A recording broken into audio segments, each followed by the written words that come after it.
쉬운 한 번째 시간은 왕이 일어나 성문에 앉음에라는 제목으로 말씀을 전하도록 하겠습니다. 지난 시간에 우리는 압살롬의 사망 소식을 들은 다윗의 반응, 절망하고 완전히 주저앉은 다윗의 모습을 나눴어요. 자기 아들인 압살롬의 사망 소식을 들은 후에 다윗은 곧바로 성루에 올라가서 성벽 꼭대기에 올라가서 대성통곡하며 울죠. 하도 왕이 서럽게 우니까 모든 백성들이 다 알았어요. 그래서 마침 전쟁을 마치고 돌아오는 군사들이 원래는 이 개선문을 통과하면서 그렇죠, 승리의 노래를 부르면서 들어와야 되는데 왕이 울고 있으니까 송구스러워가지고 낯을 들지 못하고 부끄러운 모습으로 조용히 집에 들어가는 거예요. 그 결과 그날의 승리가 오히려 슬픔이 되었어요. 전쟁의 승리에 기뻐하며 하나님께 영광 돌려야 할 사람들이 오히려 슬픔으로 가득 차게 되는 일들이 일어났습니다. 이유가 뭐죠? 지도자 다윗 때문에 그렇습니다. 다시 말해서 지도자인 다윗이 슬픔에 잠겨 있으니 모든 백성이 슬픔에 잠겼어요. 이처럼 지도자 한 사람의 영향력은 대단한 거죠. 절대적인 거죠. 절대적인. 그래서 우리는 이스라엘의 왕들을 예로 들었잖아요. 솔로몬이 죽은 다음에 나라가 쪼개졌어요. 남쪽 유다 왕국과 북쪽 이스라엘 나라. 북이스라엘은요 일찍 망했습니다. 왜냐하면 하나님을 제대로 섬긴 왕이 단 한 사람도 없죠. 하나님께서 아무리 선지자를 통해서 말씀하셔도 안 들어요. 반면에 남유다는 그래도 다윗 지파, 다윗의 후손들은 그래도 하나님을 섬기는 왕들이 있었어요. 몇 명 되지 않지만 그 중에 대표적인 사람이 요시야라고 했죠. 요시야는 어린 나이에 8살의 왕이 됐지만 자기보다 나이 많은 조카인 스바냐 선지자의 신앙교육을 어렸을 때부터 철저히 받았기 때문에 그는 신앙으로 나라를 다스렸어요. 그러다가 그가 18살 때 왕이 된 후 10년이 지났을 때 성전을 보니까 다 허름해가지고 무너졌어요. 그래서 성전을 다 보수하고 성전을 다시 재건하는데 그때 성전 창고 구석에서 무엇을 발견하죠? 모세의 율법책, 성경책을 발견해요. 구약성경. 이것을 붙들고 대성통곡하죠. 우리나라가 왜 이렇게 망했는가? 우리가 왜 이렇게 무너졌는가? 하나님의 말씀을 버려서 그렇구나. 그리고서 모세오경에 기록된 모든 말씀을 그대로 다 지키죠.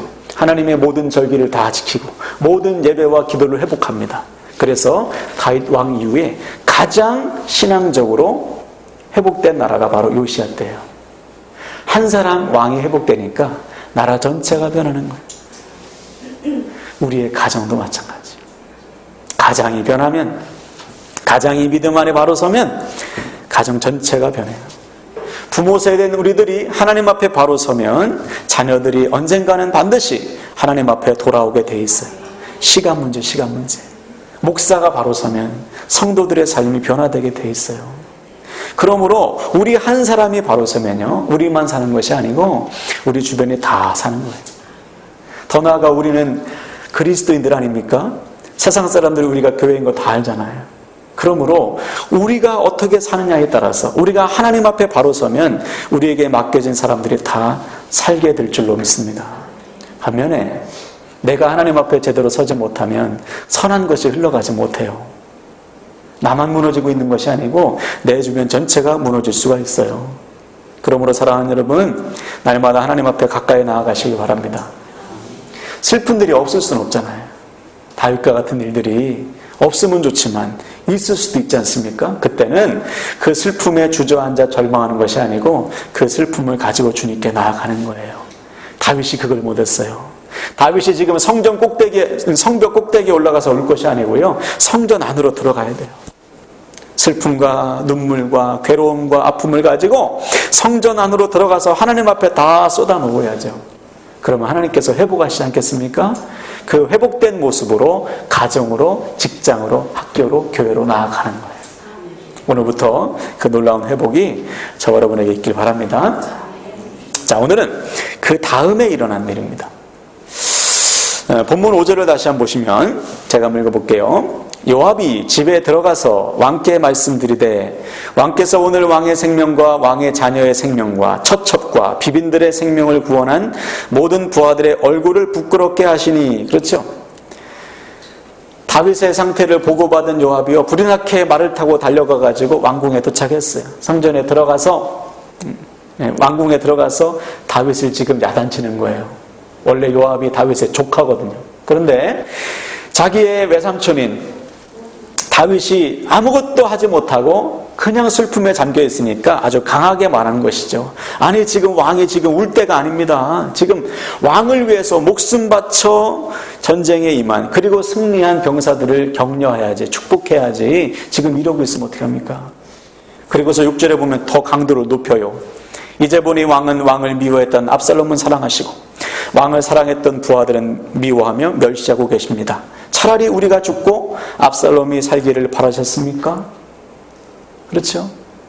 압살롬이 죽어서 울고 있으니까 그럼 차라리 압살롬이 살고 우리가 죽었으면 좋겠네, 이런 식으로 왕에게 따지는 거예요.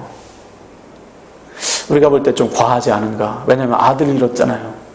아들을 잃어서 지금 슬퍼하며 울고 있는 자기 외삼촌 다윗에게 어떻게 그렇게 강하게 말할 수 있을까?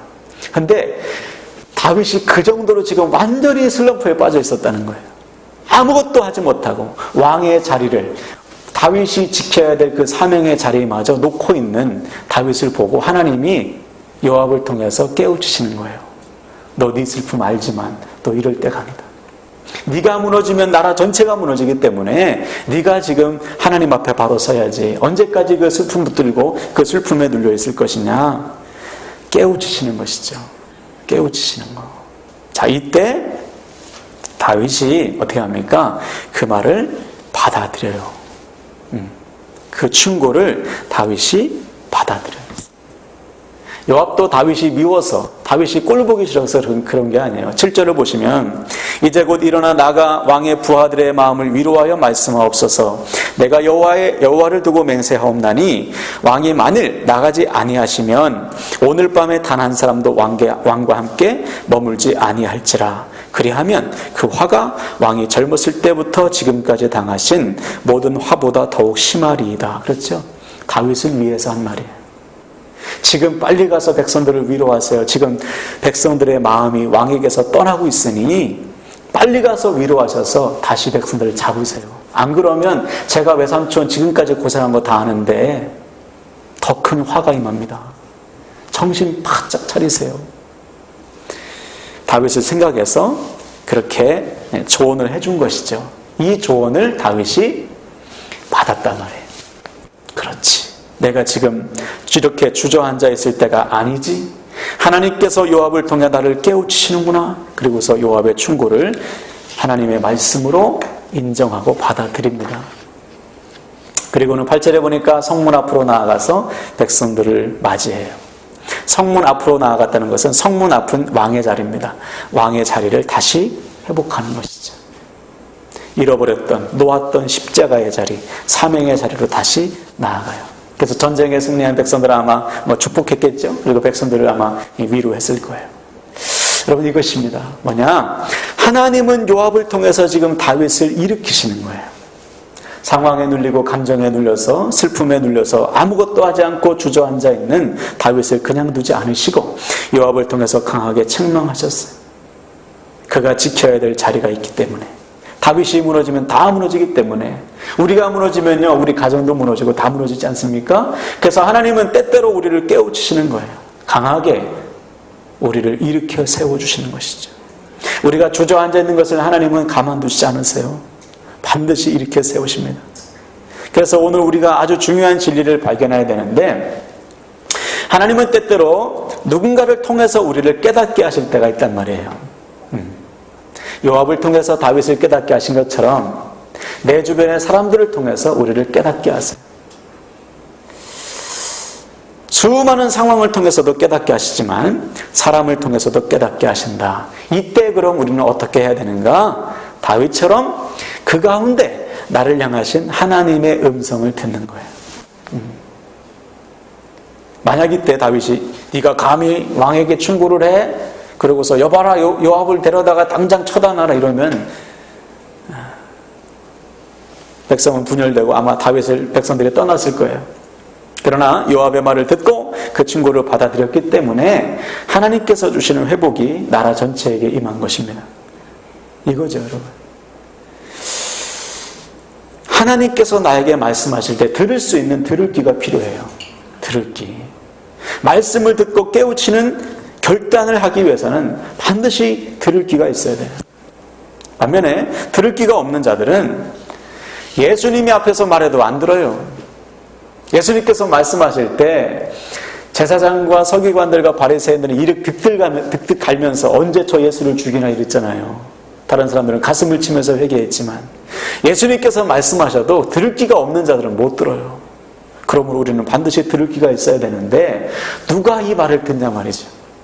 누가 나를 향하신 하나님의 음성을 들을 수 있는가? 귀가 하나님을 향해 있는 자만이 들을 수 있어요. 시선이 하나님을 향해 있는 자만이 하나님의 음성을 들을 수 있습니다. 하나님께서 무엇이라고 말씀하시면 그대로 듣고 아멘할 준비가 있는 사람에게만 하나님의 음성이 들리는 거예요. 그래서 주님은 복음서에 보면 말씀을 전할 때마다 들을 귀가 있는 자는 들으라 말씀하셨죠. 들을 귀가 있어야 됩니다. 들을 귀. 그냥 흘려들어서는 안 돼요. 심지어는 TV 드라마를 보면서도 나를 향하신 하나님의 음성을 들을 수 있어야 돼요. 아, 그렇지. 깨달아야 돼요. 영화를 보면서라든지 말씀을 보면서라든지 설교를 들으면서 또 누군가의 대화를 통해서 듣기 싫은 말을 들을 때도 나를 향하신 하나님의 음성이구나. 들을 수 있는 들을 귀가 있어야 됩니다. 그래야 우리가 깨우치고 자리에서 일어나게 되는 거예요. 다윗에게 이게 있었기 때문에, 들을 귀가 있었기 때문에 자리에서 일어났다는 거예요. 그러므로 사랑하는 여러분, 모든 상황 속에서 모든 사람들을 통해 나에게 말씀하시는 하나님의 음성에 귀를 기울이시길 바라요. 물론 듣기에 거북한 말, 괴로운 말도 있죠.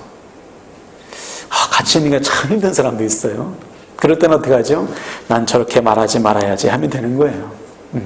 그래서 우리가 오늘 말씀은 반대로도 적용할 수 있어요. 요압이 다윗에게 충고한 것처럼, 조언한 것처럼 우리도 누군가에게 조언할 때가 있습니다. 하나님의 말씀을 전해야 될 때가 있고요. 깨우쳐줘야 될 때가 있어요.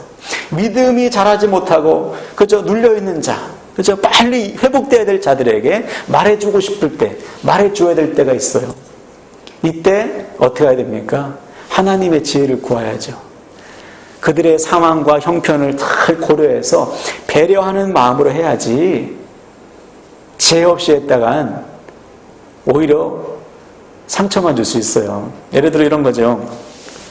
예전에 제 아내가 청년 때 교통사고를 당했어요. 그때 제 아내를 가르쳤던 한 전도사님이 병문안을 오셔가지고 그랬다는 거죠. 네가 교통사고를 당한 것은 분명한 이유가 있을 거야. 너한테 죄가, 회개하지 않은 죄가 있을 거야. 너 빨리 회개해. 하나님과의 관계를 회복해. 이런 식으로 얘기했다는 거예요. 먼저 야 얼마나 아프냐.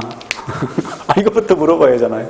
얼마나 아프니, 얼마나 놀랬니, 괜찮니? 그런 다음에 같이 기도하자. 이러면 되는 것인지, 너 죄가 있을 거야. 하나님한테 맞은 거야. 이런 식으로 얘기하니까 조언이 절대 안 되죠. 누가 이것을 하나님의 말씀으로 듣겠어요. 그렇죠? 그런 의미에서 보면 오늘 요압의 조언도 좀 과했죠. 그렇죠? 먼저 와서 뭐라고 해야 돼요? 왕이시 얼마나 슬프십니까? 그렇죠? 얼마나 아프십니까? 저도 참 아픕니다. 근데 왕이시여, 우리가 이럴 수 없지 않습니까? 아픔을 이겨내셔야죠. 백성들이 있지 않습니까? 백성들이 지금 사기가 땅에 떨어졌습니다. 왕이시여 일어나세요. 그래야 나라도 살고 왕도 살고 다 삽니다. 이렇게 조언했더라면 얼마나 좋아요. 그냥 하고 싶은 말 따다다닥 하고서 끝나버리니까 나중에 보면요, 다음 시간에 보면 그래서요 다윗이 군대 장관을 하나 더 세워요. 나중에는 둘이 갈라져요. 사이가 점점 멀어지는 거예요. 그러므로 조언할 때는 반드시 상대방의 상황과 형편을 잘 배려해서 지혜를 구해서 기도하면서 조언해야 돼요. 하나님 아버지의 마음을 품고. 그래서 제가 정말 좋아하는 말씀이 있어요. 다 같이 앞을 보시면 이사야 50장 4절 말씀입니다. 보이시나요? 같이 한번 읽습니다. 시작. 주 여호와께서 학자들의 혀를 내게 주사 나로 곤고한 자를 말로 어떻게 도와줄 줄을 알게 하시고 아침마다 깨우치시되 나의 귀를 깨우치사 학자들같이 알아듣게 하시도다. 아멘. 제가 청년 때 중고등부를 맡으면서 늘 이 말씀 붙들고 기도했어요. 늘 이 말씀 붙들고, 주님, 제가 아이들을 가르쳐야 될 텐데 저는 몰라요. 지혜 주세요. 아이들을 말로 어떻게 도와줄지를 알게 도와주시고, 주님, 저 깨닫지 못합니다. 저를 깨닫게 하셔서 하나님의 음성을 듣게 도와주세요. 늘 이렇게 기도했어요. 여러분, 바라기는 날마다 우리도 이스라엘처럼 기도하셔서 모든 상황 속에서, 모든 사람과의 관계 속에서 하나님의 음성을 잘 들으시길 바랍니다. 또 우리 주변에 하나님의 말씀과 조언이 필요한 자들에게 필요한 말씀을 잘 전해서 그 영혼을 일으키는 하나님의 도구로 쓰임 받으시기를 주님의 이름으로 간절히 축원을 드립니다. 아멘. 자, 말씀 붙들고 이 시간 찬양하겠습니다.